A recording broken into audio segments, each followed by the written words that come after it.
And to do lazy daisy stitch, you want to come up through the fabric in the very center of the flower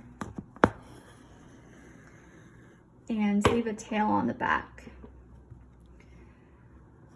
Next, you're going to want to create a little loop. So if this is the center, I'm going to work on this petal right here. So I'm going to want to create a little loop by coming back down through the fabric in the center of the flower and stop before you pull your thread all the way through. So you have this little loop here. And what I'm gonna do is come up through the fabric at the very end of my petal now, go through the middle of the loop and pull all the way through.